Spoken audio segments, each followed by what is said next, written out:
Morning all of you. Online class में आप सभी का स्वागत है। पिछले लेक्चर में हमने लेसन नंबर 8 अरुणिमा सिन्हा का भावार्थ देखा था। अब इस लेक्चर में हम अरुणिमा सिन्हा के क्वेश्चन आंसर्स और एक्सरसाइज है जो भी पीछे दी गई है, सब एक्सरसाइज हम यहाँ पर हल करेंगे। ठीक है, तो सबसे पहले शुरुआत होगी हमारे शब्दों के अर्थ से। शब्द अर्थ आपको आपकी नोटबुक में लिखने हैं। ठीक है, तो पहला है यहाँ पर इंटरव्यू। इंटरव्यू को हिंदी में और इसका इंटरव्यू का अर्थ होता है साक्षात्कार। आत्महत्या का अर्थ होता है खुदकुशी। मनोदशा का अर्थ है मन की स्थिति। काबिलियत योग्यता। आत्मविश्वास अपनी शक्ति एवं योग्यता पर विश्वास। दुर्भाग्यवश बदकिस्मती से। हासिल प्राप्त करना। प्रेरणार्थ जिससे प्रेरित हो। लक्ष्य मंजिल अथवा उद्देश्य। आलोचना गुण दोषों का विवेचन करना। उत्तीर्ण परीक्षा में पास होना, सफल होना। विकलांग शरीर के किसी अंग से हीन। आत्मकथा अपने जीवन की कथा। महाद्वीप समुद्र द्वारा आपस में कटे हुए बड़े बड़े भूभाग। देखेंगे यहाँ पर पहले हम क्वेश्चन 1 और क्वेश्चन 2 के पहले क्वेश्चन देखेंगे, उसके बाद हम इसके आंसर देखेंगे। तो सबसे पहले है क्वेश्चन 1। दिए गए वाक्यों में सही या गलत का निशान लगाइए। पहले हम क्वेश्चन पढ़ेंगे, फिर इसके आंसर हम नीचे देखेंगे। तो पहला क्वेश्चन है, अरुणिमा ने वकालत की परीक्षा उत्तीर्ण की। दूसरा है, ट्रेन दुर्घटना में अरुणिमा का हाथ कट गया। थर्ड है, अरुणिमा माउंट एवरेस्ट पर चढ़ने में सफल हुई।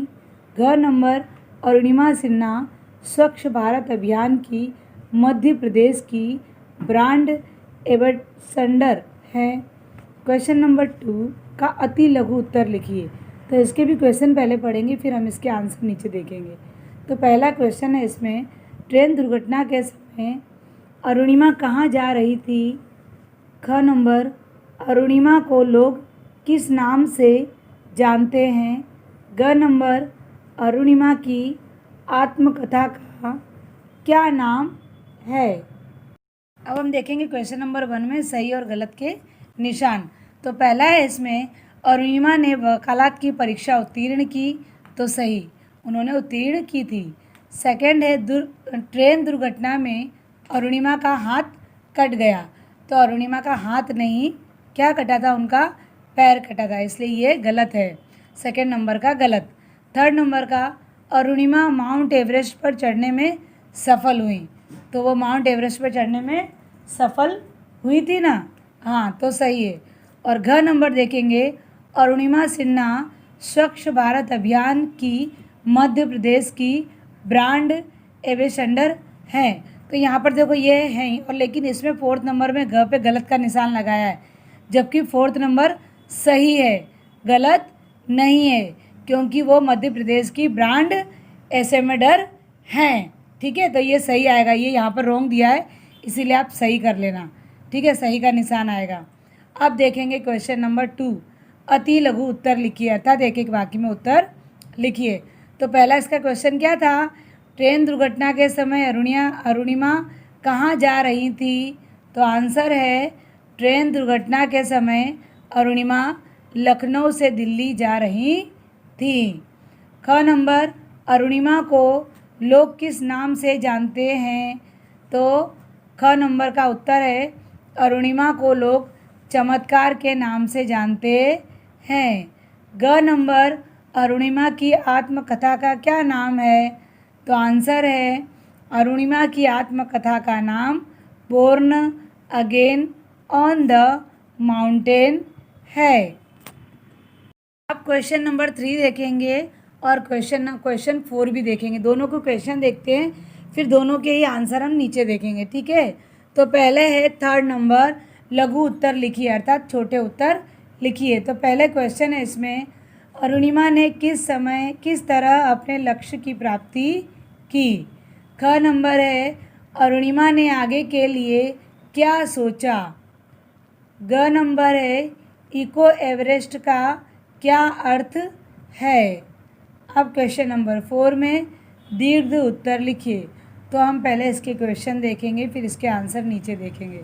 तो पहला है, ट्रेन दुर्घटना के समय अरुणिमा का सामना कैसे कैसे लोगों से हुआ। ख नंबर है, अरुणिमा सिन्हा के मन में माउंट एवरेस्ट पर चढ़ने का विचार कैसे आया। ग नंबर, एवरेस्ट पर चढ़ते समय कौन कौन से ऐसे पल हैं जिन्हें आज तक अरुणिमा भूल नहीं पाई हैं। 3 है, क्वेश्चन नंबर 3 का पहला लघु उत्तर लिखिए। इसके अंदर पहला क्वेश्चन क्या था कि अरुणिमा ने किस तरह अपने लक्ष्य की प्राप्ति की। तो आंसर है, अरुणिमा ने एवरेस्ट की चढ़ाई को अपना लक्ष्य बनाया और पूरी लगन, जोश व हिम्मत से अपने लक्ष्य की प्राप्ति की। क्वेश्चन 2, अरुणिमा ने आगे के लिए क्या सोचा।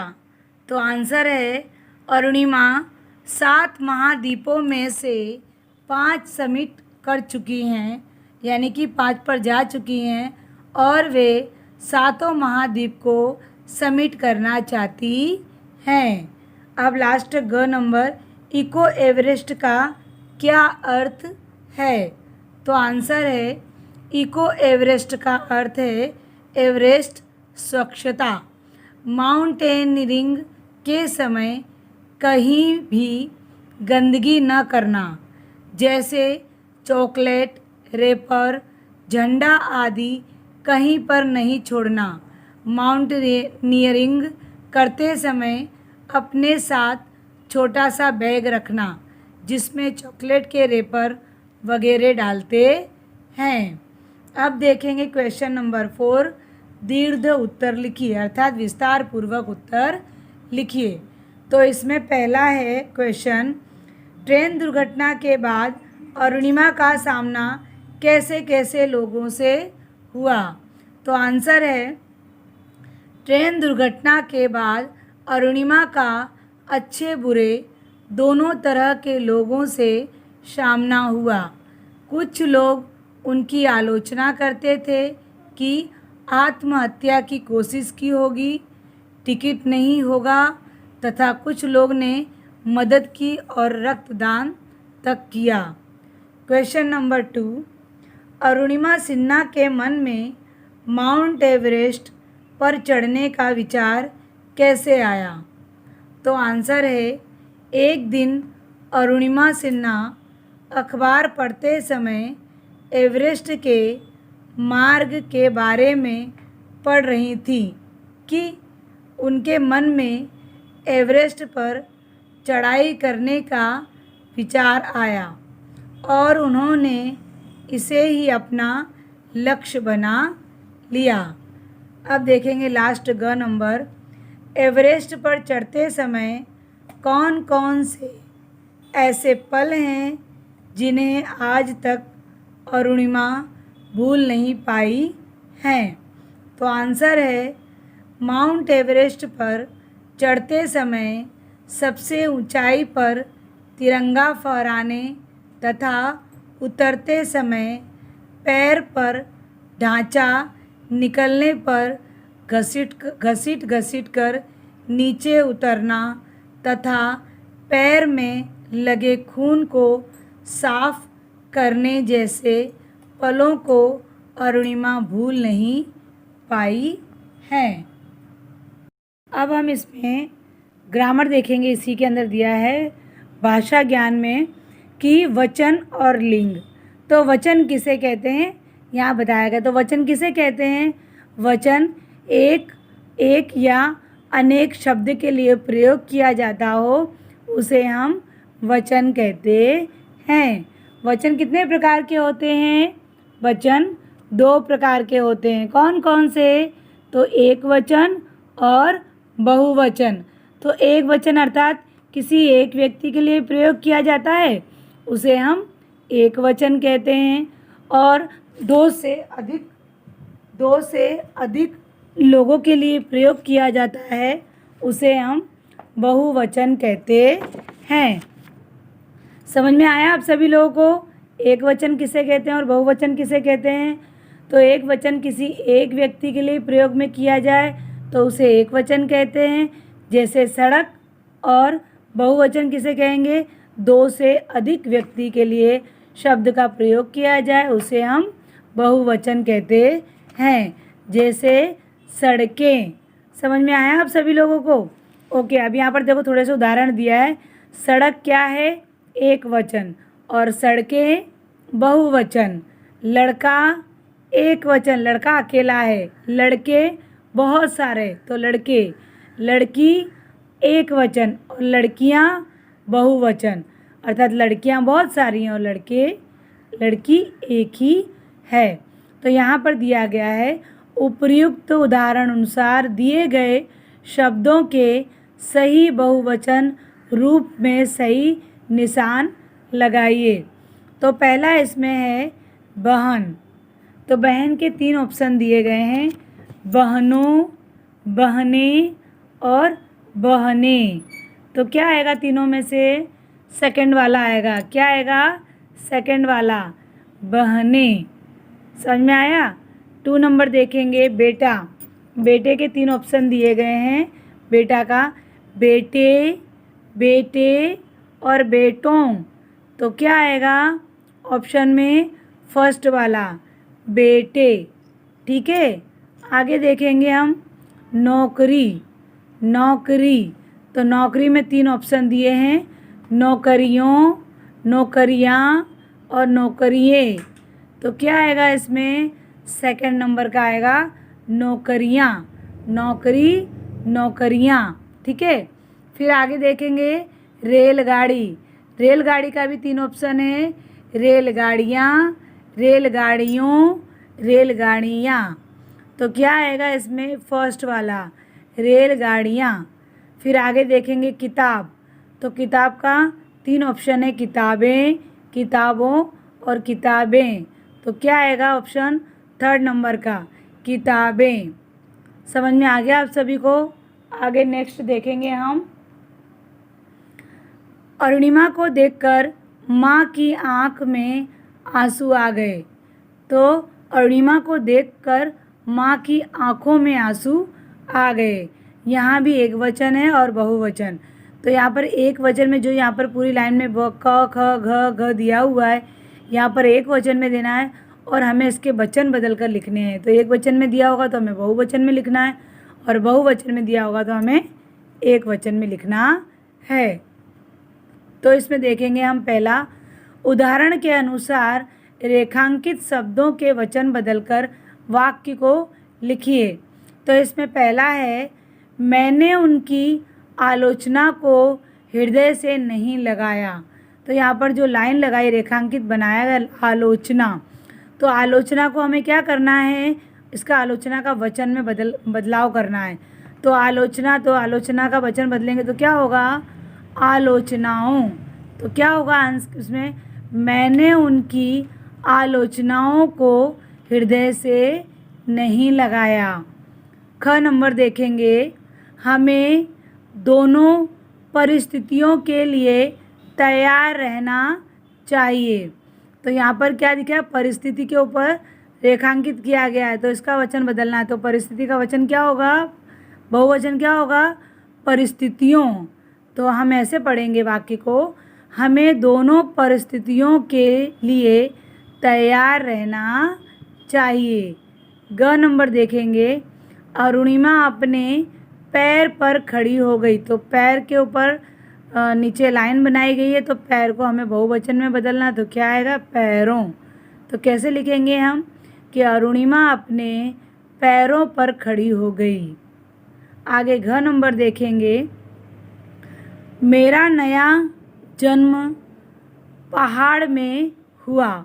तो पहाड़ के नीचे रेखांकित किया गया है और उसमें दिया गया है उसका बहुवचन, पहाड़ों।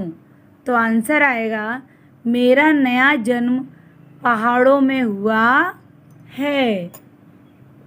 अब यहाँ पर लिंग, तो लिंग किसे कहते हैं? तो जो शब्द स्त्रीलिंग के बारे में बताए और या पुल्लिंग के बारे में बताए उसे हम लिंग कहते हैं। लिंग कितने प्रकार के होते हैं? लिंग भी 2 प्रकार के होते हैं, एक स्त्रीलिंग और दूसरा पुल्लिंग।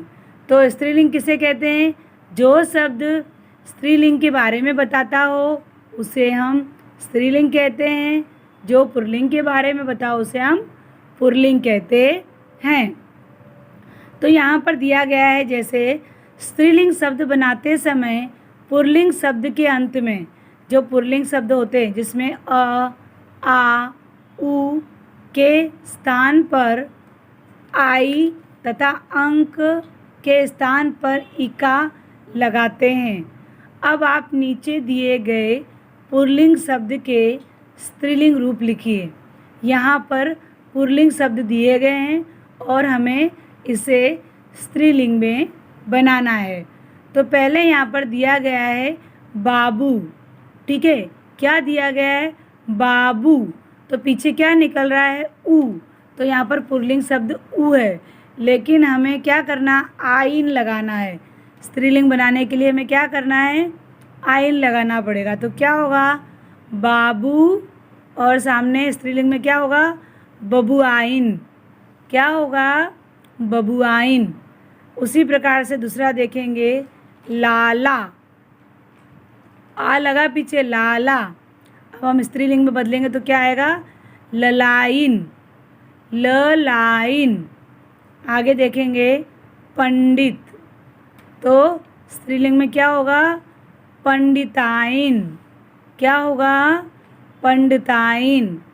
आगे देखेंगे ठाकुर, तो आंसर होगा ठकुराइन। क्या आंसर होगा? ठकुराइन।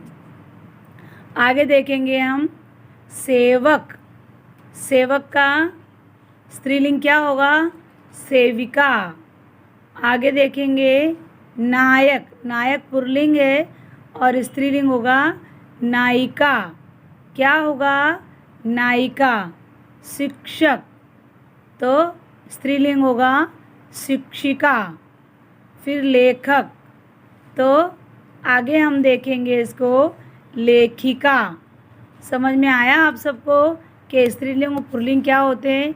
तो बाबू पुल्लिंग है, ये पूरा जो क्वेश्चन दिए पुल्लिंग है, और जो हम लिख रहे हैं वो सब स्त्रीलिंग है। जैसे बाबू, बबुआइन, लाला, ललाइन, पंडित, पंडिताइन, ठाकुर, ठकुराइन, सेवक, सेविका, नायक, नायिका, शिक्षक, शिक्षिका, लेखक, लेखिका। अब हम आगे देखेंगे क्वेश्चन नंबर 4। क्वेश्चन नंबर 4 में दिया गया है, रेखांकित शब्दों के लिंग बदलकर वाक्य को दोबारा लिखिए। जैसे हमने वचन को बदलकर वचन को लिखा था उस प्रकार से अब हमको यहाँ पर लिंग को बदलकर लिखना है, जिसके ऊपर डैश लगाई हुई है। तो हमने देखा यहाँ पे अरुणिमा की माता उन्हें बहुत प्यार करती थी। अरुणिमा की माता उन्हें बहुत प्यार करती थी। तो माता है, तो माता को हमको क्या बदलना है? उसका लिंग बदलना है। तो माता होगा तो माता का लिंग क्या बदलेगा? पिता। तो आंसर कैसे होगा कि अरुणिमा के पिता उन्हें बहुत प्यार करते थे। ठीक है, खाली जो डेज दिया गया है उसे हमें बदलना है। जैसा मैंने लिखा वैसा ही आपको लिखना है। डॉक्टर साहिबा, साहिबा, डॉक्टर साहिबा की मेरे ऊपर बड़ी कृपा है। तो साहिबा, इसके नीचे डेज दिया है तो साहिबा को ही सिर्फ बदलना है। तो साहिबा का आंसर क्या होगा? साहब। ठीक है, आगे ग नंबर देखेंगे। मेरे भाई ने भी मेरा साथ दिया। तो भाई का हम वचन चेंज करेंगे, सॉरी लिंग चेंज करेंगे तो क्या होगा? बहन। आगे देखेंगे घ नंबर, हमें लड़कों को कम नहीं समझना चाहिए। तो लड़कों का हमें लिंग बदलना है, तो क्या होगा, लड़कियाँ। लिंग बदलेंगे तो क्या बदलेगा, लड़कियाँ। आगे देखेंगे हम ड नंबर, संसार में विद्वानों की कमी नहीं है। तो संसार में विद्वानों का हम जब लिंग बदलेंगे तो क्या होगा, विदुषियों। क्या होगा, विदुषियों। तो इस प्रकार से हमने लिंग बदला। तो कैसे होगा, लिंग कैसे बदल सकते हैं हम, माता पिता, साहिबा साहब, भाई बहन, लड़कों लड़कियों, विद्वानों विदुषियों। इस प्रकार से हमने यहाँ पर हमारा जो लेसन था ये अरुणिमा, वह यहाँ पर आज कंप्लीट हो गया है। अगर आप सबको ये जो ऑप्शन वाले हैं, अगर ये आपको आपकी नोटबुक में नहीं लिखना है तो आपको अपनी टेक्स्ट बुक में लिखना है। टेक्स्ट बुक में लिखना बहुत ज़रूरी है। और आपको नोटबुक में अगर आपको क्वेश्चन आंसर ही लिखने हैं तो आप अपनी नोटबुक में क्वेश्चन आंसर लिख सकते हो। और जो ऑप्शन वाले हैं, अगर आपको अपने नोटबुक में नहीं लिखना है तो आप अपनी टेक्स्ट बुक में इसे लिखना, ठीक है ना। अगर आपको ज़्यादा लगता है कि आपको बहुत सारा लग रहा है और आप लिखने में आपको परेशानी हो रही है तो जो ऑप्शन वाले हैं वो आप अपनी नोटबुक में लिख लीजिएगा। और ये जो क्वेश्चन आंसर हैं, लघु क्वेश्चन आंसर और अति लघु क्वेश्चन आंसर, दीर्घ उत्तर वाले क्वेश्चन आंसर, तो ये सब आप अपनी नोटबुक में लिख लेना। चलिए, इसी के साथ मैं अपनी वाणी को विराम देती हूँ। अस्तु, धन्यवाद।